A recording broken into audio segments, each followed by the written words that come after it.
Oke, kita awali podcast sebelum tidur. Ini Ih, durasi berapa menit ya? 20 menit, nggak usah lama-lama ngantuk. 15. Jam 15, 20, setengah jam lah. Sekarang jam berapa? Ya, Paling lama jam 12 lah ya.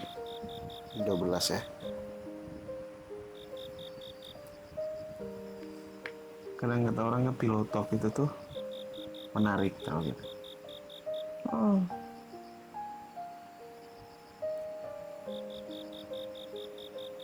Karena kenapa ya kalau kayak diskusi untuk hal-hal yang deep talk gitu, kayak suasana malam tuh mendukung gitu.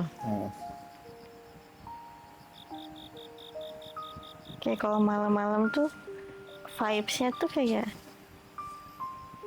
ya mendukung, kayak syahdu. Terus kayak bener-bener feel-nya tuh dapet gitu. Iya gak sih? Iya, makanya menurutku seru aja gitu. Ketika kita udah punya istri atau punya suami, pillow talk itu tuh hal yang menarik. Kadang hal kecil, ya sesederhana apa yang terjadi di hari ini gitu. Hari ini kamu happy gak? Happy sih, alhamdulillah. Alhamdulillah. Sempat ujian, terus ada sepedahan, meskipun sini aku sakit deh. Karena kita kan lewat rutenya banyak menanjak. Kita 3,8 kilo tahu sepeda nih. Ya menarik ya. Lumayan pegal juga ya. Ya karena banyak rute yang jalannya itu kita menanjak kan. Jadi kayak kakinya lebih effort lagi untuk mengayuh. Benar-benar. Kayak yang pernah kamu bikin caption di IG lo. Apa? Hidup itu ya kayak naik sepeda. Kayak ada jalan turunan, ada menanjak gitu. Dan lebih seru lagi kalau kita sepedahannya bareng-bareng kan, kalau kita punya teman. Iya, bareng-bareng. Tapi aku masa beruntung sih, maksudnya di saat, apalagi kayak di kondisi-kondisi sekarang gitu kan. Tapi kamu sadar gak sih bahwa ketika kita udah makin dewasa itu teman kita makin dikit gitu. Kayak aku tuh ngerasa, oh sahabat aku tinggal istri aku doang nih gitu. Nah, apa kabar orang yang dia tidak terbiasa bercerita dengan istrinya gitu kan. Betapa menyeramkan hidup. Kayak aku Harusnya, pernah kan? baca webtoon tuh, jadi kayak ceritanya tentang kayak klub gitu, tempat minum kan. Tapi nggak ada layanan-layanan yang plus-plus gitu, paling cuman pramusajinya kayak nemenin ngobrol gitu. Karena katanya tuh nyampe rumah tuh capek, dia pulang, isinya nyambutnya tuh bukan dengan senyum, tapi kayak mana uang hari ini gitu. Kalau uangnya kurang isinya marah gitu. Jadi kayak itu dia tuh cuma pengen ada orang yang menyambut dia dengan hangat, menyambut dia pulang dengan senyum gitu. Makanya dia pergi ke tempat minum itu, ke klub itu. Tapi aku sangat menikmati ngomong sama strangers ya. Kayak makanya aku kalau ke coffee shop langganan gitu ya, kayak kemanapun gitu, aku selalu punya tempat-tempat aku buat cerita sampai orang tuh hafal dengan aku gitu. Ya kadang sesederhana kita bertukar cerita gitu kan ya.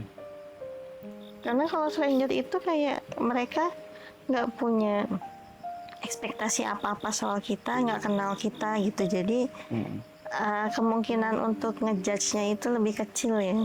Nah poinnya di ngejudge ya, bahwa semakin kita kenal orang itu ya tingkat judgingnya itu makin tinggi gitu. Tingkat menghakimi sebuah cerita itu makin tinggi gitu. Iya. Menurut kamu seberapa penting sih gitu ketika seorang pasangan ngobrol dengan pasangannya intimate gitu ya? Penting lah. Pernikahan itu kan kayak kompromi berkepanjangan seumur hidup. Dan untuk berkompromi itu kan kita harus mengerti. Dan gimana bisa aku mengerti kalau aku nggak tahu apa yang lagi kamu pikirin, apa yang lagi kamu rasain. Jadi kan ngobrol itu sebuah upaya untuk mengerti. Tapi ada kalanya aku memang nggak pengen sharing apa-apa gitu, maksudku lagi nggak pengen ditanya gitu atau Nggak apa-apa. iya ya, kamu pernah berada di posisi itu juga nggak sih? Iya kan? Kalau aku kan mungkin kecenderungan aku untuk ya udah gitu, aku eh, sharing sesuatu hal itu kalau udah selesai aja gitu.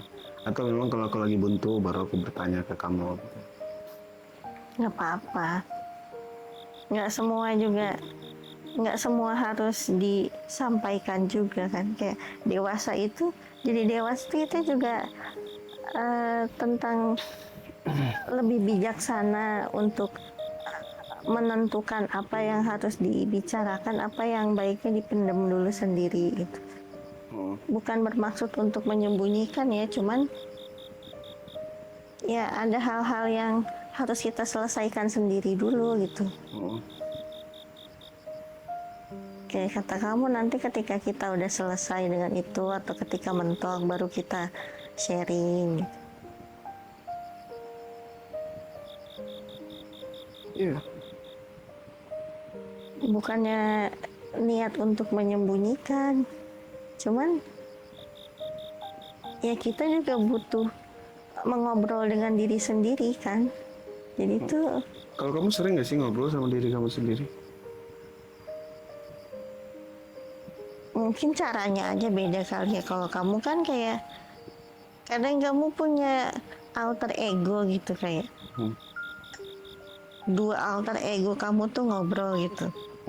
Kalau aku tuh kayak ada satu aku gitu, tapi itu kayak mencoba membedah-bedah apa yang aku pikirkan, aku kupas-kupas gitu.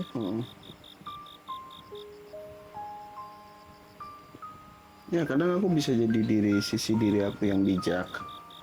Ada satu diri aku yang loser gitu. Ya udah, kayak kalau aku kan tipikal orang yang sekarang ini ya mencoba untuk acceptance gitu.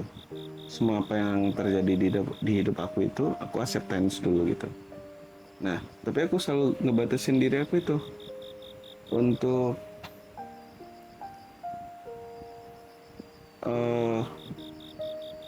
berapa lama aku harus meratapin gitu. Iya. Aku kalau dulu aku kan mencoba denial ya, dan itu malah nggak selesai di kepala aku gitu, malah berlarut-larut. Bukan kamu cari solusi, kamu justru mendistraksi kepala kamu ya biar nggak memikirkan itu gitu. Iya, justru masalah nggak selesai kan. Nah kalau sekarang aku tipikal orang yang yaudah aku terima, misal kekalahan ataupun hal nggak menyenangkan tuh aku terima dulu aja gitu. Aku nikmatin tuh, ya udah aku ibaratnya gini, aku kasih waktu diri aku, oke, kau boleh meratapi semuanya, tapi kamu cuman dapat waktu cuman segini ya, sampai tanggal segini ya. Nah gitu tuh ya. Yaudah aku nikmatin semua hal-hal yang membebani pikiran aku gitu kan. Oh iya, dan aku ngakuin, oh ya aku salah, aku tidak benar misalnya gitu. Nah proses setelah itu tuh yang bangkit gitu. Itu kan berarti kamu sedang meregulasi emosi kamu sendiri. Ya. Justru bukannya itu bagus ya. Karena kadang kayak kayak masyarakat tuh menganggap jangan sedih gitu. Kayak kita tuh harus menampilkan happy-happy aja. Padahal kan kita juga punya emosi yang lain yang harus diregulasi, yang nggak harus disembunyikan, nggak harus kita tutupin loh. Ya diluapkan gitu, diekspresikan, tapi ya caranya juga jangan cara yang salah. Nah dulu mungkin aku termasuk figur yang seperti itu ya gitu, tapi nggak menyelesaikan persoalan akhirnya gitu. Makanya aku sekarang belajar untuk menerima sehingga aku udah puas gitu. Eh, dengan perasaan gak enak tuh aku puasin gitu. Ya aku terima aja gitu. Ibarat babak belur gitu ya, dipukul sekarang, ya aku terima aja gitu. Tapi Iya. aku pastiin setelah itu aku selesai gitu. I'm done with you gitu. Nah, aku maju ke stepping berikutnya gitu. Karena takut juga nggak sih kayak kita memilih menghindar.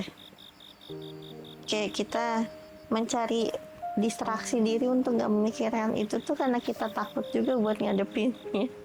Karena Ya, di kepala kita tuh udah ngebayangin, aduh serem banget nih, aduh takutnya, aduh nanti gini nih gitu. benar-benar ya. Jadi persoalan takut tuh ya aku dulu. Aku kan 2000 berapa ya? 2016, 2015 itu pernah daki Gunung Kerinci. Hmm, Itu tuh posisinya capek banget ya. Nah, aku nemu sebuah kalimat penyemangat aku saat itu. apa? Mata kamu sama pikiran kamu boleh buat kamu takut, tapi percaya aja sama langkah kaki.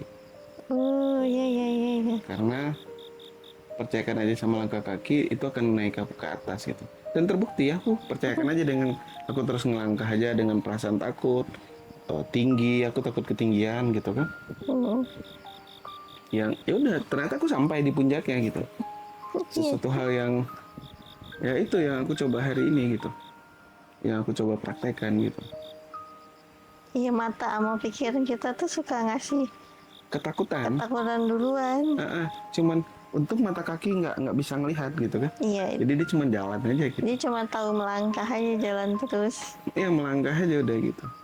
Nah, break the limit itu yang aku coba lakuin gitu.